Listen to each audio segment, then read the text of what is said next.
Hello, and welcome to another presentation of Weir Wednesday as we explore the Weir collection at RiverBrink Art Museum.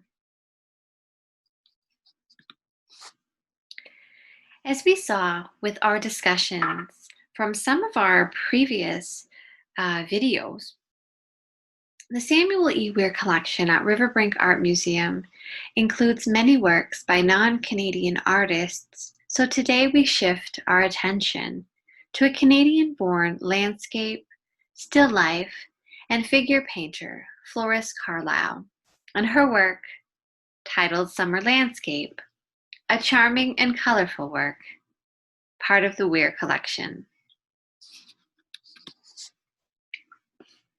Florence Carlyle was born in 1864 in Galt, Ontario, and after moving to Woodstock, Ontario at a young age, she began to develop her aesthetic style. In particular, an 1882 Oscar Wilde lecture on the decorative arts and his evangelical work on behalf of the aesthetic movement from the domestic decorative arts proved to be quite influential. In Woodstock, Carlyle was also exposed to influential Canadian painter and teacher Paul Peel during a series of art classes, who would eventually convince Carlyle to move to France in the 1890s and explore her artistic sensibilities. Upon returning to Canada, Carlyle visited British Columbia in 1897 with the Canadian Alpine Club, and in 1899 she moved to New York City, where she opened a studio and enjoyed financial success. Carlyle continued to travel extensively in the early 1900s, eventually moving to England in 1912. During the First World War, Carlyle painted for Canadian War Records, gaining further professional and commercial acclamation by selling her paintings to benefit the Red Cross. Carlyle resided in Crowborough, East Sussex, until her death in 1923.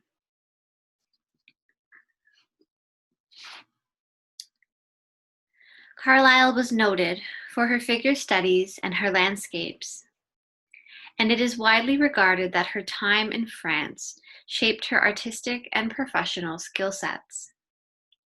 She not only refined her technical ability in genre, portraits, and still life, but the successful development of an art practice and studio. Of note, she studied under historical painter Tony Robert-Fleury, figure painter Jules Lefebvre, and academic and realist genre painter Adolphe Bouguereau. One school in particular that shaped Carlyle's landscape and figure work was Auguste Joseph Delacluze's modest studio set in the Latin Quarter of Paris. Carlyle stumbled upon Delacluze's studio by chance, where she, quote, saw half a dozen students working away in a basement, climbing down through a hole in the sidewalk. She enrolled immediately, and the intimacy and relaxed mood of the mixed classes of both men and women from all over the globe set her at ease. The studio notably held more places for women than men. As the studio grew, Carlyle recorded with pride that she and her student friends were pivotal in making the atelier, as their enthusiasm kept bringing others to the school.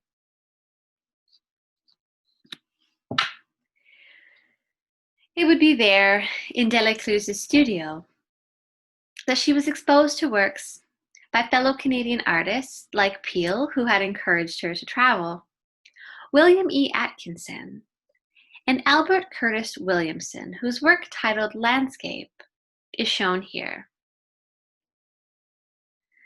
As class numbers grew steadily, the studio relocated to the Montparnasse, not far from the Luxembourg Gardens and the center of the bohemian art scene in Paris. The highlight of the season's work was marked by the annual Salon, opening in the beginning of May and running for the early summer months. Once the Salon was over, the art schools and ateliers closed for the remainder of the summer months, where most students left Paris for the countryside. Paris was hot and impossible in its brightness. The brilliancy of the light stonework of its buildings, combined with the glare from the asphalt, drew all of the heat from the July sky. Carlyle's letters to her sister Barbara describe how the cafes on the boulevard began to pall and the familiar faces on the street became more and more rare, signaling indeed that it was time to go to the country.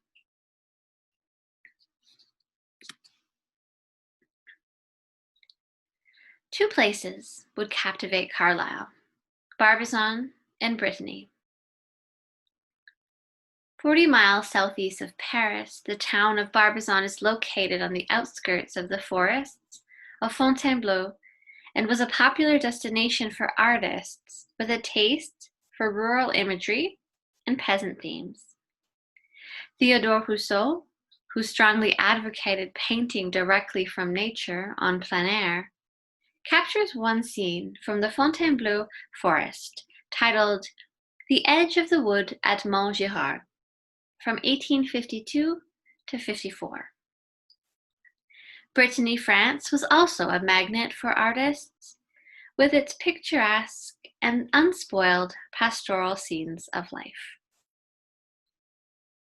Carlyle arrived in Pont-Aven in Brittany in 1891, drawn to the pure and seemingly untouched natural landscape, serving as a survival of an ancient way of life in an increasingly modern world. Artists flocked to Brittany and went not just for the scenery, but to nourish the spirit as well.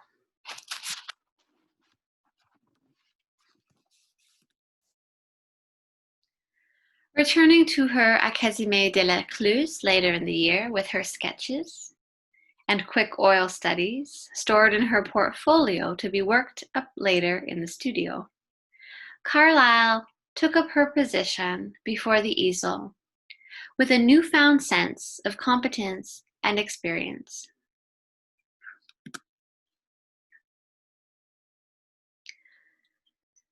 Carlyle was able to develop a technique of exceptional fluency and dash, part skillful drawing, part the effect of rich color, to which she applied subtle glazes so that she could convey different textures, as we can see here in a detailed view of the clouds and sky.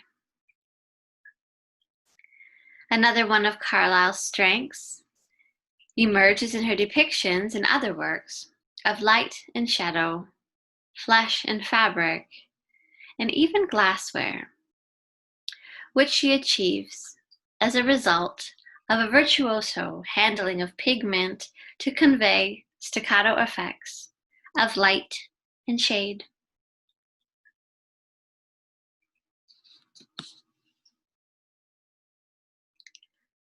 Upon Carlyle's return to Canada in the mid-1890s, she established studios in her hometown of Woodstock, as well as London, Ontario, and New York City. Carlyle Studios sought to secure an environment where female Canadian artists could develop their abilities. In particular, she sought to train the next generation of young, aspiring women artists who deserved the opportunity of an education that could permit them access to the sphere of professional art practice. Carlyle, as an artist and a person, was concerned with gender, history, and the modern world. In her own way, she took into account the changing status of women, the battle for suffrage, and the dawn of a new prosperity for Canada in the wake of an expanding and diversifying national economy. She negotiated her female identity as well as her Canadian artist identity and combined a blend of old and new schools of painting while expressing it through her own voice. She thought of herself as a new woman, a term coined in the late 19th century to describe women that earned a living through a career in the arts. Carlyle's importance extends beyond technical or aesthetic ability, as she contributed to the development of art practice as a profession, and more specifically, a profession that included women. Thank you for joining me today, and please watch for our next virtual presentation of Weir Wednesday.